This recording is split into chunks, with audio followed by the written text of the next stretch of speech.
Next, we are going to review How to Train Your Dragon, which is dirty sounding if you have a dirty mind like me, but it's actually a kids' movie, which turned out to be a little disappointing. Vikings and dragons in a time long ago. They've been at war since the beginning of time. Vikings are thwarted in their attempts to progress by dragons who come and attack them. And there is a young child, the son of the leader of the Vikings, Hippo. He's little Hiccup. Hippo. And Hiccup is a tiny little fella. He'll never be a dragon slayer, even though that's what he wants to do to impress his father. And as he strives to be a dragon slayer, he comes upon a wounded dragon, and it turns out everything that he thought that the Vikings thought they knew about dragons is wrong. And it turns out, of course, the dragons are sweet creatures who maybe can get along with the Vikings, as the trailer will show you. This is my home. We have fishing, hunting, and a charming view of the sunsets. The only problems are the pests. You see, most places have mice or mosquitoes. We have dragons. Fighting dragons is everything around here. My name's Hiccup. I've always wanted to be a great Viking. Oh, no, you don't. Oh, come on, let me out. I need to make my mark. You can't lift a hammer. You can't swing an axe. You can't even throw one of these. But this will throw it for me. Oh, I hit it? Yes, I hit it! I have brought down this mighty beast! Oh.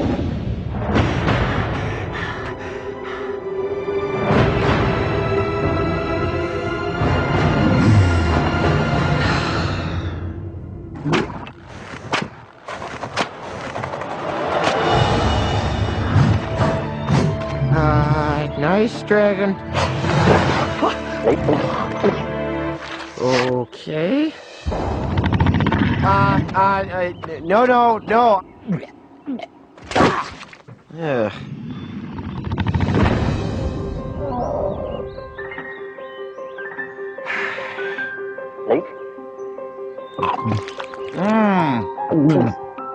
Ugh.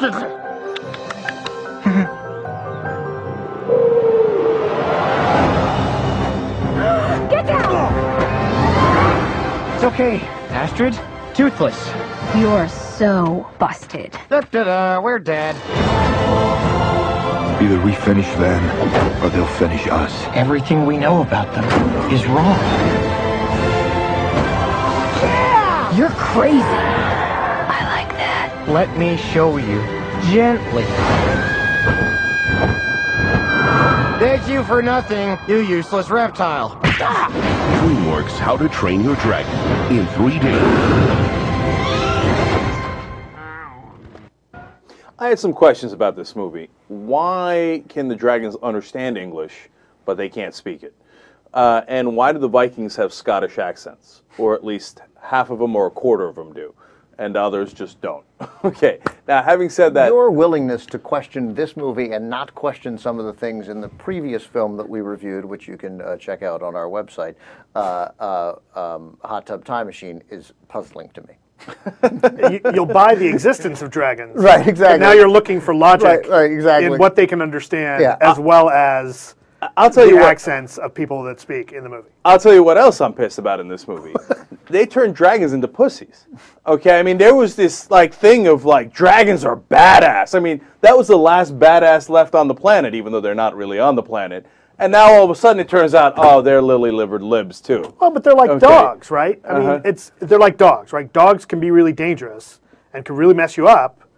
But if you know how to handle them and you get on their good side, they can be really loyal and really cute and really fun. Yeah, until of course they eat you. But it depends on the dog, and apparently it depends on the dragon, as you'll see in the movie. Look, here's the thing. It's of course for kids, and it turns out I'm not a kid. So, I struggled at times. Okay, I got it, and they're going to deliver the message to the kids and stuff. But on the other hand, I think the kids will love it, and I didn't mind it. Don't get me wrong. I thought it was a really good movie. It's just, I mean, if you're an adult, you're obviously not going to go by yourself, right? Right? No, it's a PG. It's not a G movie, by the way. So well, yeah, because there's the dragons and there's the eating things, so I get why it's PG. It's a little scary, right? For young kids, definitely, certainly. definitely. I mean, you're definitely going to want to go with a parent. But that said, I'm in a sense, I'm a little surprised that it's. I mean, I guess it's a PG. That makes some sense. Yeah, I thought first of all, I don't say this a lot. It's quite beautiful. It's really a nice looking movie, and a consultant to it, because you can't really have a cinematographer and a traditional cinematographer in an animated movie. Roger Deakins, who's an incredibly well-respected guy, was the consultant here, and it really does look great. So it has that going for it. I thought it was, really sort of clever and well done.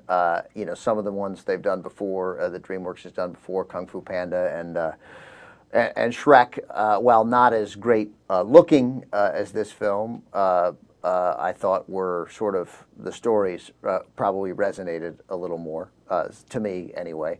But that said, it's still a good story. Like, you sort of knew exactly where it was headed. I thought the dragon was, Toothless was still incredibly cute. Jay Baruchel, as we can't seem to get away from, she's out of my league, voices. I actually want to call him Hippo. Voices Hiccup. I couldn't identify any of the voices. Oh, really? I could. I got Colin Ferguson immediately. Craig Ferguson. Or him. And then I was like, oh wait, the dad. I'm like, of course, leader.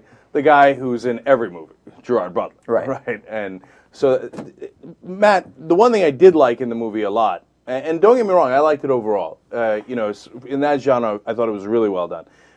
Is the theme of the movie. And I know it's a little cliche, and conservatives will hate it. They're like, oh, yeah, there are no enemies. I know. We're misinterpreting them. So putting the kidding aside, that when, the dad says to the kid who's trying to get along with the dragon, but they've killed hundreds of us. And the kid says, yeah, but we've killed thousands of them. Yeah, that's a really subversive moment in the movie, I thought. Yeah. It's interesting.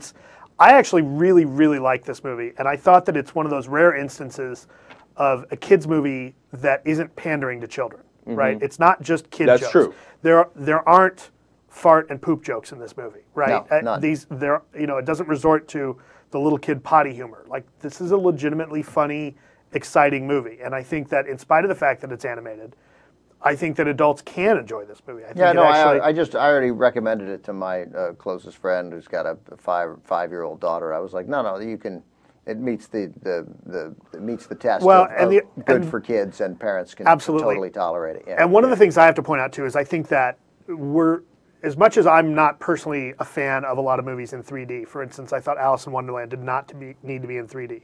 I think that we are seeing a trend of people following in the footsteps of Jim Cameron being able to effectively use 3D. I think the 3D use in this film is much more effective than I've seen in a lot of other things. To show the flying scenes, it really makes you feel like you're on that dragon with Hiccup. In fact, there's one particular shot that I have to call out where it's the first scene where Hiccup's flying on the dragon and Toothless goes into this power dive and pulls out over the water right at the last minute. And to see the water kind of change perspective, absolutely natural. It gave me a bit of vertigo. It made me feel like I was actually in that dive with them. And that, to me, is one of the more impressive things about the movie. I think that, unlike Hot Tub Time Machine, which we just reviewed, this movie shows that you can be really adept in your filmmaking and be really technically proficient and kind of get your consultation on. I thought Hot Tub Time Machine looked great too.